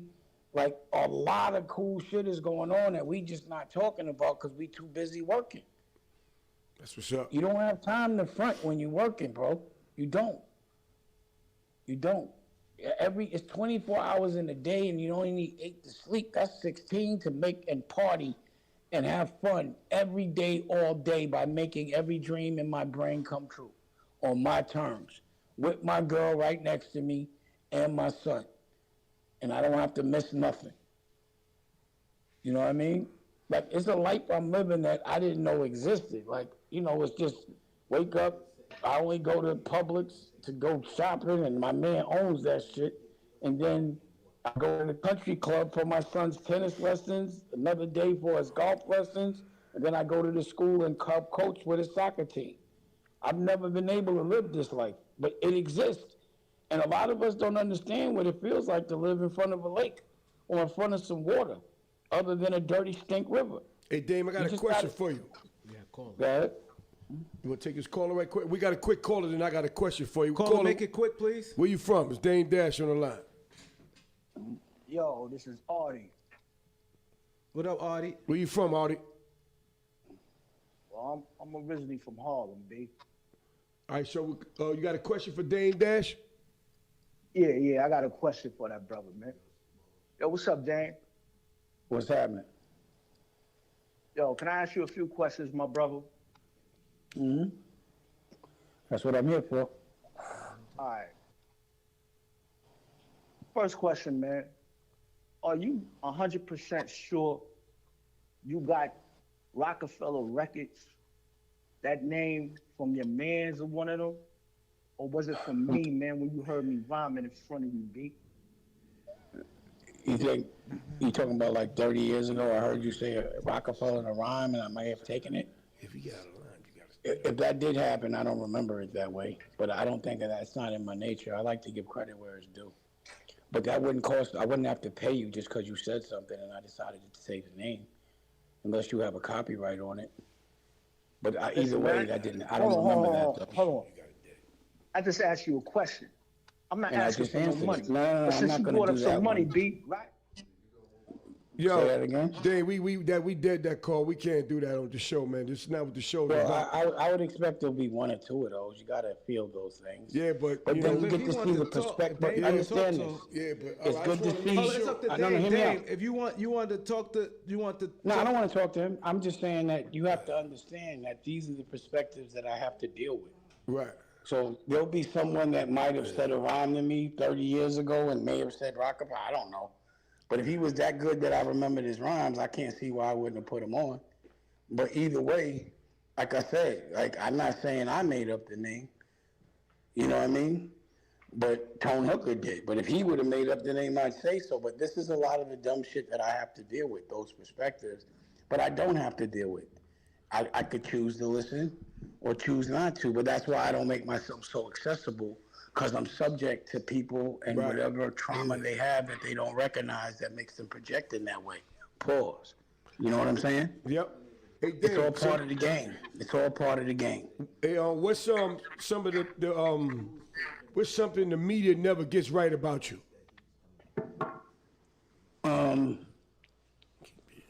Well, I think just generally the perception that I'm not doing well compared to the people they want me to be. Like, you know, if I'm doing $1 million or $2 million a year, I'm broke because maybe someone else is doing a lot more. I think the media compares me to rappers a lot as opposed to businessmen. But again, I think I've set a very high bar for myself. And I deserve the ridicule until I'm on the way I want. I almost want it, so it reminds me that I haven't realized the shit that I popped yet. You know, I remember I always would tell people I don't touch a steering wheel. And FREDO and them asked me to come through for the Bada Bada video and I had a Porsche, a convertible one that I'd use just to drive my son to school. It was 5 minutes away. It's the only time I drove. But he knew I had the Porsche and he wanted to use it in the video. So I drove it, had my driver drive behind me. But when I drove through Harlem, niggas was like, oh, you said you never touch a steering wheel. And they were actually teasing me for driving a Porsche through Harlem. And I love that shit because I've set that high bar for myself. So I want people to keep that shit up until I realize the shit I said. I'm a man of my word and I'm going to do what I said I did. Hold me to it. I don't feel bad. I talked a lot of shit. So I still talk a lot of shit. Until I back it up, hold me to the ringer. I'm good with it because that's what a man is good with. I'm not living my life for someone else's expectations or standard. They could say what they want. But I could use it for fuel to push myself to have a bigger life for my children because clearly I have enough for myself to live. The risks that I'm taking now are for my grandkids that aren't here yet. And that's what's something that it's hard for someone to digest that's in survival mode for themselves their whole life. How could you be all right and fight this hard for people that aren't even born yet? It's because, again, like Bootsy said, I could see the future. I've made life so easy for my children and their children that there's no way they're going to be as smart as me. I don't expect them to. I don't want them to go through the same pain I went through to get as smart as I am. So knowing that they're not going to be as sharp, I got to set shit up for them. That's just how I think. I want my name, and while I'm not here, 100 years from now, I still want my family's name to ring bells. And there'll be ups, there'll be downs. That's what happens when you on for a long time. Nigga, I had literally a 30 or 40 year run. What the fuck? You think it's all? You tell me one nigga that had a 30, 40 year run with no issues. Tell me a nigga that had a 30 or 40 year run. So I know it. I'm like, nigga, I was doing this shit since high school. My run, and to me, my run has just begun. I'm just getting going. Y'all think I did some shit before? Wait till you see what I'm about to do. It's just started, because now it's just me. I don't have to deal with other people from other boroughs and other mentalities. This is all me. Watch. Tease me until I get there, just like the best out there. They push me to greatness culturally. Don't let me rest until I get where I gotta go. I challenge y'all to challenge me. Hey, Dame, let me ask you a question, because I see you talk about your kids and your family a lot, right? So how do you teach your kids about money, freedom, and independence? By not having any. They got to do it on their own. You know how proud I am? My daughter just left her boyfriend, who was taking care of everything, penthouse, chicken, all that. And he just broke a boundary that I didn't even think was that bad. And she said, fuck all that. Don't even send no money, Pop. Got her own apartment, paid for that shit, furnished it, and right now she's having Christmas with her mother and her sister in her own crib, like an adult. If I would have had the money to do that shit, because it's like every dollar I got to go to the business. I'm fucked up right now. You know, I just filed for bankruptcy. I ain't got no money to be doing that shit. But if I had it, I'd throw it here, take $1 million. You good. But what would she have learned? It was the best thing for her. For her, she's more proud of herself than I could ever probably be of her. But I'm so proud of her. She walked away from a nigga, not worried about it. So that's the best lesson, is watching them just, you gotta go be an adult. You know, independence is priceless. And if you take that from a child, they'll never be an adult. Who the fuck wants to be an adult and be told what to do and have to ask for money? I'd rather bust my ass. I never had parents or any family support. I've never had anybody help me. And I'm cool with it. That's why it's just urgent. If I had a mom or a dad that was there that would have paid for shit, I probably wouldn't have fought so hard. I probably wouldn't do that. So yes, the best way to teach my kids is make them independent. But everything is that I'm doing now is in their name. It's in a trust. They can't get it. But that's all I work for. That's why I say I run the family office. I don't own shit. I never will. I'll be like, the government's investigating me right now. They won't even they trying to stop the bankruptcy. I'm like, if you find something, let me know. I need it. Word, I'm bugging off this shit. And then I got to pay more lawyers. How the fuck I'm supposed to pay these lawyers I just filed? This shit is a trap. These niggas wanted to know how I paid for my dentures. You said you got diamonds on your dentures. How did you get those? I was like, God damn. What the fuck? Yeah, dental bills be high too, man. Nigga, contrary to any guy, I bet you my dentist is, I'm not even going to stunt, but I'll show y'all my dentist. He do the best work. He got office, his name is Dr. Apple. Just Google that nigga and see how many, his nigga got practices everywhere. But the thing about it is, as it relates to the teeth, what people don't understand is, I spent like hundreds of thousands of dollars 20 years ago on implants. Them shit's broke. So the average nigga gets his teeth done when he's 40. You know, he don't have to fix that till he's 70, 80. I'm just 20 years in, pause. But because I spent so much money with him, he don't charge me for teeth. But the money's never a problem with my teeth. He won't even let me pay him. That's how much bread he got. But you know, I got to, you know, pause. Bone broke. They had to pause, put new bone in. I got to wait for that shit to heal. Then they can put the implants in. So I suggest niggas get their jokes off now, but in about a month or two, it's over. Them shit is going in my gums. You just watching a transition that I'm not afraid of. To showcase. So the CEO, the sneakers I think was dope. I like the green and white ones. So where you at with the CEO apparel? Listen, I'm about to launch all that shit. Sneakers, like the House of Dash is about to get crazy. Again, what happened with me was I was making a lot of shit in China and them duties, man. That shit fucked everything up. We shifted all our production to Vietnam, and my samples is coming in slow. But as soon as I get that shit together, that's the next vertical that I gotta launch. So after the new network launches and it's my paid in full and all this shit, then I can focus a little more on the fashion component. But there's a lot, and you know, for me, that shit gotta be fly. The problem is, I don't really love when niggas wear the clothes that I got, that I wear. So I just be trying to, once I wear them, I don't really want nobody else to have them. So it's like, I don't know, it's weird. I don't do it for the money. I kind of do it because I just like the design. You know what I'm saying? And I like to make my own clothes because I know what I want to wear and I know how to make it. So I just do it that way, but I got to turn it into a real business. You know what I'm saying? Even, like I said, even the jewelry, we make all that. That's my girl's company, RMH. I can't buy no off-the-rack jewelry. That shit don't add up to me. I can't do it. Dame, your boy Keith Cash got a question for you. Hey, Dame. Come here. Keith Cash got a question for you, Dame. Hey, Dame. How would somebody bring a project to the American New? Well, to be honest, like you, I just think, you know, call Claude, but or Nicolette. I don't know. I mean, there's an email, and I'm setting all that shit up for the new shit. But my approach is just, you know, because I'm gonna be giving niggas 3 or 4 hours of brand new content every week. Mm-hmm. You know, it's time to scale this thing. I've been investing in this shit for 10 years, man. You know, and that's how long it takes to make a company turn. People don't understand. It's not like drug dealing. That shit takes a while. You have to build a brand. You have to fucking lose money for a while, and then you gain. And that's why people get loans.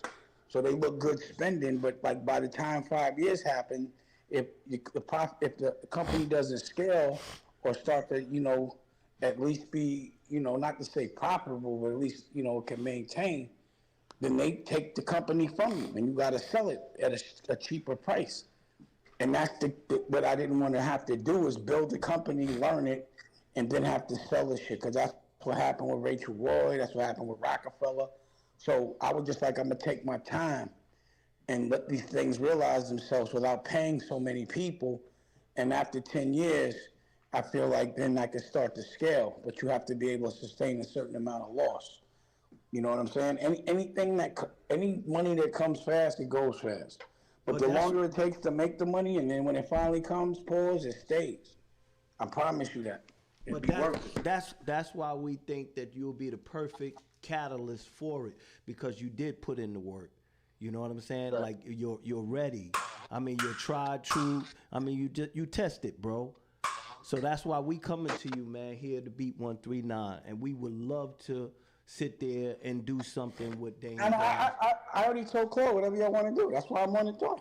For sure. I mean, whatever y'all, if you know, again, if y'all, the more work y'all do, the less work I gotta do. You know, I could just tell you how to make shit A1 legit and better than everything everyone else is doing. And I believe, utilizing my resources. And I believe that, and I respect that. You know what I'm saying? And we definitely willing to learn. We willing to listen. You know what I'm saying? And we put that work in. We 8 years strong, doing what we doing. You know, we got a foundation going on. Pull up to the studio. We in Florida. Pull up. Oh man, we would love to make a trip out there, man. Come on, just let me know. For sure, man. We definitely gonna make that happen, man. For the Claude ain't come out yet. I pause. I'm like, Claude, I got an apartment out here for niggas and shit. Like, what are we doing? You know what I'm saying? I'll bring them out. Tell Claude is bullshit. Tell Claude to come on. I know he got shit to do though. I'll definitely bring them out, man. You'll love my brothers, man. Don Vito, man. Doc, man, and Ted and Jay. You know what I'm saying? We Harlem for real too. Listen, if any of my resources can help, and it don't cost me no money, I have no problem, as long as we both respect each other's boundaries, and we're good. Without a doubt. Without a doubt. Thanks, bro. Hey, Dane, let me say something, Dane. So, you know, I've watched you throughout the years, right? And you got a lot of success going on, man. Like, not just with artists and with movies, like Honor Up and the other joint with Benny C. What's her name? State Property. State Property. Like, you was doing this stuff before a lot of people thought about doing movies, man. Like, you one of the dudes that when I said, damn, he doing the music, hold up. Now he doing movies? Like, yo, I'm impressed by your catalog and your work, man. And the fashion. You know what I'm saying? Like, a lot of brothers ain't giving you your due respect, man. And I'm going to give it to you right now. The whole entire B139 family, because from Aaliyah, if we ain't going to talk about Jay. I mean, just coming up, you work with a lot of people. Kevin Hart, You responsible for a lot of artists, man. I mean, you put the Rockefeller chain on Kanye West on the stage. I watched a lot of that stuff, man. Like, what's the guy, the movie guy, the big movie guy? Oh, Lee Daniels. Lee Daniels, yeah. You know, your resume is full, brother. And we ain't even get into that, man. We talk about business and we talk about all the entrepreneur stuff, but your resume is heavy, man. You helped a lot of people get on, man. And how you feel about that, man? You don't even got to be, being conceited or be arrogant, but get your flowers, man. You put a lot of people on, bro. Real talk. Yeah, I mean, I appreciate that. I think it's pretty amazing. Yes, you know what I'm saying? And again, as you said, if no one gives me my flowers, rest assured, I give myself my flowers. That's right. And, the thing is, in each one of those verticals that you brought up, I'm heavily respected because of the art. So in music, I'm respected for Rockefeller, but I'm also respected for putting the Black Keys out. I did rock and roll. Niggas don't know about that. Yeah, that's right. I'm respected in art for having art galleries. You see me, and again, as a Harlem nigga, it's like you do certain things just to be flossing. And my floss is not a car, it's a business and being able to be savvy enough to do it. Right. So it'll be like, nigga, I could sell heroin, I could sell crack, I could sell coke, I could sell weed. Instead of it being drugs, I just made it, entertainment and things that people actually use to escape a life they hate. So I'm selling you, and I'm, liquor, all of it. And my challenge isn't just to sell it, but to do it independently. I know how to do it when they back it. That's easy. The challenge is to do it on your own. I'm just constantly trying to challenge myself, or else I'm going to just sit here and be bored. But again, there's just so much to fight for. And again, this could be to default. But my responsibility is make sure everyone that lives by the same creed and code, everyone that's been loyal to me, I'm not really going to be happy until all of them are millionaires. Mm-hmm. To me, again, when is it that a dude that did all this is the broke one and everyone else is rich? Because usually I'm the guy that would rob everybody. But the reason why I'm good at all these things is because I respect the art of each one of these things. I don't just put my name on it. I really go and do them shits and really learn the art and respect it. It's just fun to be a different character. So today I want to be a fashion mogul and live in that world, then I do it. Today I want to be a music mogul. I did that real young. Today I want to be an art gallery nigga. I did that. Today I feel like running around the world just to say I did it. Like I would go to the top of in China to the Great Wall just to smoke a joint, just to say I smoked a joint on top of the Great Wall. I like the front, but I like my floss is a little different than it should be. Yeah, that's a different type of flossing right there, man. Real talk. And I got it all documented. Yeah. My floss is, nigga, I don't want a television show. I got a television network. I got to be able to talk that slick. I'm from Harlem. It's mine.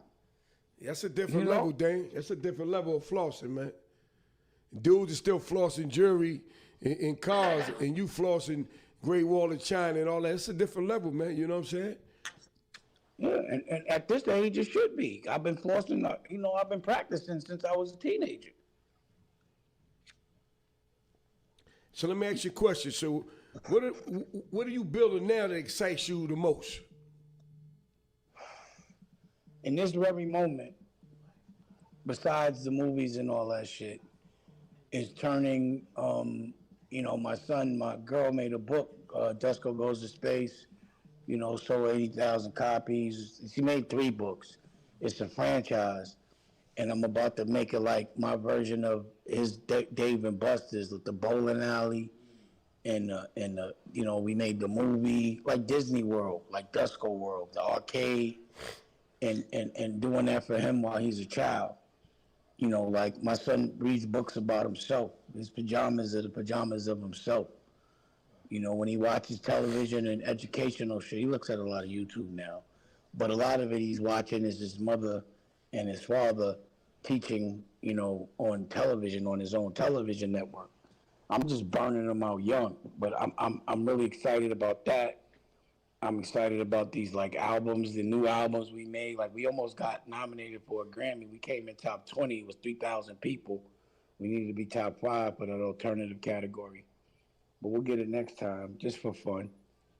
I'm excited about the clothes because the shit is fly. I can't wait.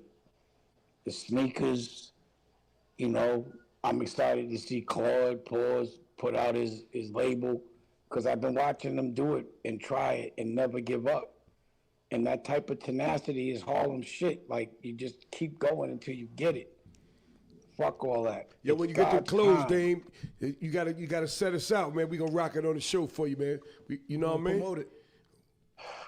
Nah, it's all good. We rock. We definitely rock it on the show. Well, shout out to Claudie B, still standing. Claudie B doing his thing. 2005, Shout out to Claudie B all day. That's family. Still we got a call standing. on the line, right? For Toronto. You want to take a call from Toronto, I Dave? can't wait to see what Jay Black and them is going to do in Bootsy. I hope yeah, shout out Boosie's to still Jay on the Black and line. He Boosie. knows what needs to be done in Jay February Black, and Boosie, March. 100%. That's family.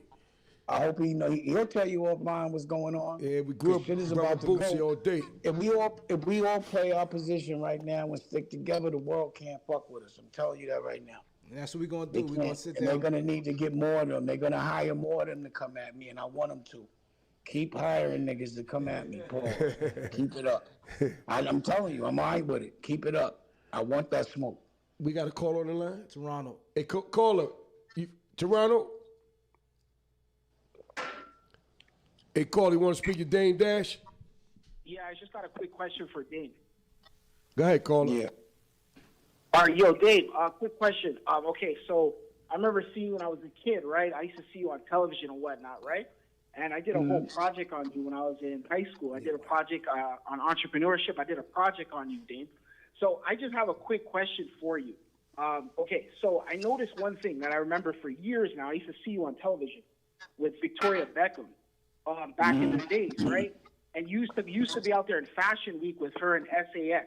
Like, what was your vision? Like, what was, because prior to that, nobody was like, there was no hip hop artists going to Fashion Week, or there was no actual hip hop people going to Fashion Week, especially out there in Europe. And you were like the first guy. You used to go there with Victoria Beckham, SAS. You guys wear the tracksuits and stuff like that. Like, what was your vision, and what's your thoughts on how you pioneered that to what Fashion Week is with hip hop and everybody going out there, and all the entertainers and all the hip hop artists are heading out there for Fashion Week? Because prior to that, you were like the first one. I didn't see anyone doing that before that. Yeah, I was the only one there.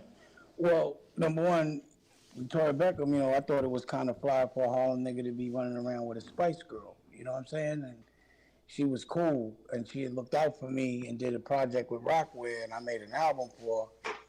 But for me, it was world domination. Like, I feel like I already took America. It's done. But the rest of the world, I want to eat, pause, in every currency, So the fact that I'm this, I've been this established in America makes me a very big deal everywhere else. So my thing is, again, the reason why I call my new network it's called the New Network is because I'm going to be a world platform. So there's going to be America New, Latin New, Germany New. I distribute other networks. You understand? I'm like a Tubi and a Hulu. I'm not just a network. I'm a distributor of networks. You understand what I'm saying? So if y'all had 24 hours worth of content, or let's say 6 hours a week, or 4 that can play 6 times, I could give you your own channel. And it would play like a real channel. You understand what I'm saying? So, the question is, what was my vision? Same vision, world domination. But I know that I have to do it on my own. I can't have somebody else funding it, because then they're going to be telling me what to do. Right. And that's exactly what I've experienced. It was like, at that time, Rockwear was funding it. And me being in Europe and all that, because I was marketing Rockwear in Europe, and Jay wouldn't. He wouldn't do it. So I had to do it. So it was like I had 4 people or 3 other people that didn't understand. They didn't have enough taste. They didn't have the vision. So I'm like, yo, I'm sick of arguing with people to give them a lotto ticket. And they slow me down. And I don't get the lion's share. And then they run off and try to take the credit. And then it turns into crab shit. And then and it ain't no disrespect at all. But a lot of people are pretending they're not gay that are.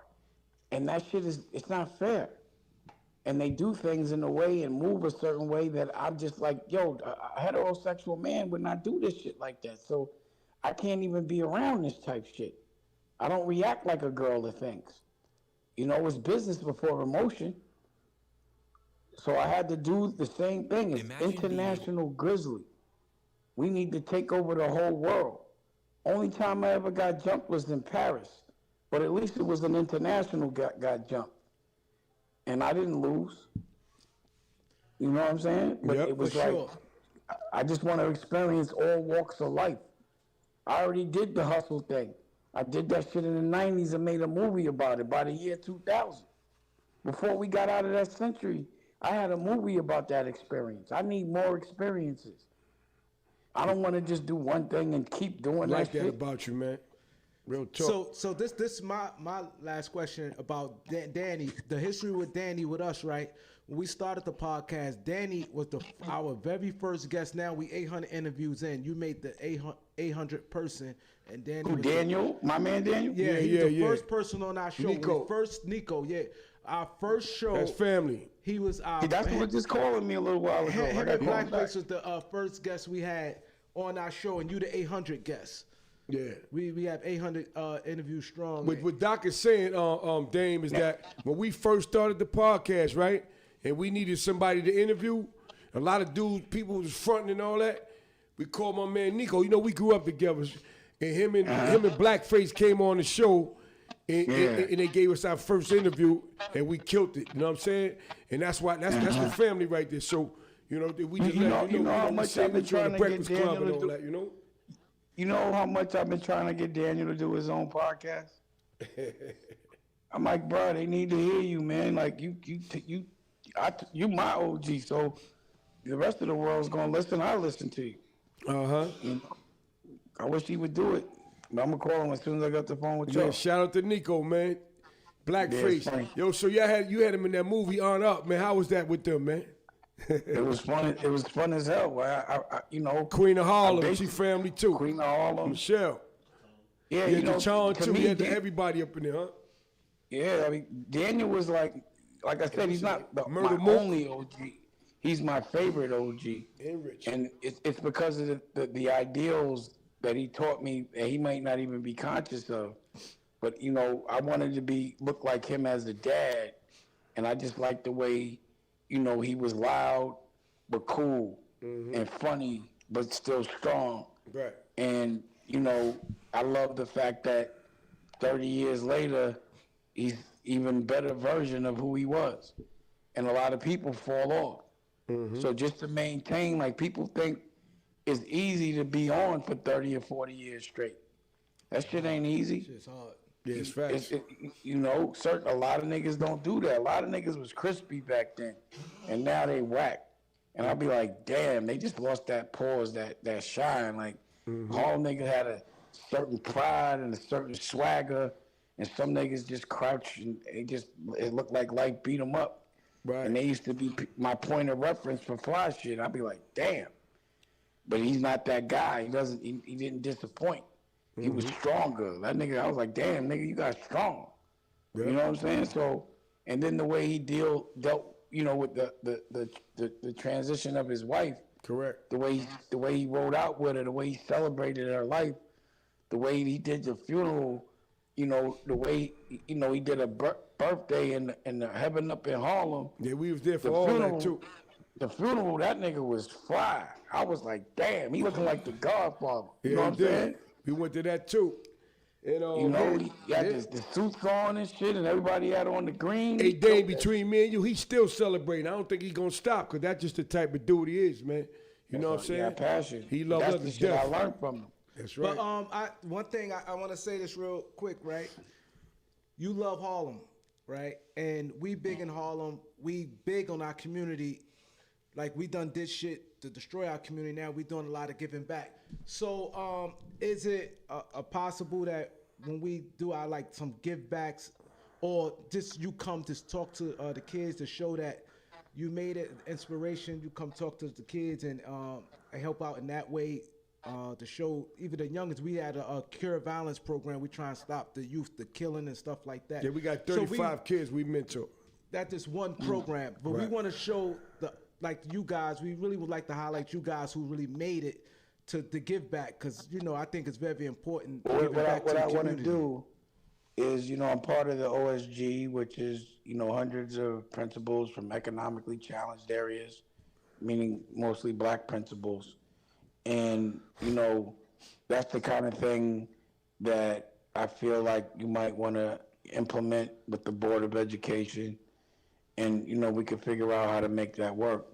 But, I'm all about that. I also go into schools, talk to kids. We personally teach them how to dream, get their cognitive skills up. We changed a lot of things in the children's jails, the schools and the jails in Chicago with Principal McGrone. So I'm completely on that type of time. That's the way me and Freeway reconnected.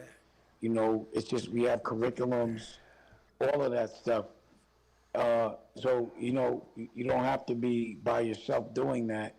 I could get you with a team and people that are doing similar things, and that can show you, properly how to make sure that gets seen by more than just 35 kids, and that turns into something bigger. That's right. So, they do a Zoom every Thursday. All the principals get on and talk about what agendas, what needs to really be focused on as it relates to our children. You do understand that, every kid that can't read by the 3rd grade or the 2nd, they build a jail cell for them, and that's the metrics. Mm-hmm. It's reading and retention and cognitive skills is really important for the trajectory of a child's life. And from the age of 1 to 4 is really important. And from 5 to 7, it just dictates who that person becomes for the rest of their life. Right. You know what I mean? If there's not a male figure and a woman figure there, sometimes there's an imbalance. And we have to figure out how to facilitate or make up for that imbalance for the majority of these kids. Gotcha. So I'm with all of those things. I just like to be strategic about things and make the most of the time and the money. So yeah, I'm down. We'll figure it out. And but that's just my process. And we also have an anti-gang violence program on Rikers Island where we control the whole. Well, we don't control, but we do the mentoring and reintegration with the inmates, what they call them PICs, prisoners in custody, at Rikers Island at West Facility. We've been there. We're going on our 2nd year. And sometimes we're allowed to bring celebrities in or mentors to come in and speak to the inmates. Would you be up to doing something like that on Rikers Island? Yeah, we could talk about all of that. It's just a matter about the when and the how and the where and all. The where is Rikers Island. Yeah, they'd love to we see can you talk come about in and all talk that. to them, bro. Mm-hmm. They look up. Under the right they look condition, up we to can do guys all like you. everything. I mean, it's all good. If a young creative only heard one message from you, what should it be? I mean, I think the message is dream. Visualize, architect your future, and make money off what you love. But you have to identify what that is. If you don't know what you love, then if there's no dream, what are you fighting for? You know what I mean? But what do you wake up in the morning and do? if you don't have a dream to fight for? What is life without a dream? And a dream doesn't get handed to you. It comes with a war. You have to deserve and earn your dream. And if you're lazy and you move slow, someone else that's in the same race as you is gonna win. And if you let stupid shit distract you and pit stop you for too long, you end up losing your position. And that's, distractions and being around people that don't dream is, to me, the worst thing you could do. Get rid of anyone that's not dreaming. Because a negative thought and the last thing you think is what realizes itself. It's positive thoughts first. And look at things through God's lens, which means you have to find the positive in every negative situation. And that's the trick. You're going to be tested every day. Hey, Dame, so if people wanted to get at you some type of way, can you give me your social media links? Oh, yeah, I'm Dusko Poppington. And, for Instagram and for what do you call it? TikTok. And then go to American New YouTube. And I would say download American New right now, but I'm actually now doing a reskin, and I should be launching in January, a relaunch. So I don't know if you could download it yet, the new skin. But look out for the launch of American New, the new rock, the new albums. So there's some soundtracks coming out. I know Claude has his label distributed through Sony coming out in different. We got another one. Yes, Ron Browse, you do. Turn that thing up, bear. Claudie B, still standing. Pedro Tequila. Put on the full armor of God, so that you will be able to stand firm against the schemes of the devil. Yeah. Pedro Tequila, middle finger to whoever. Shout out my broke niggas, trusting God, it'll get better.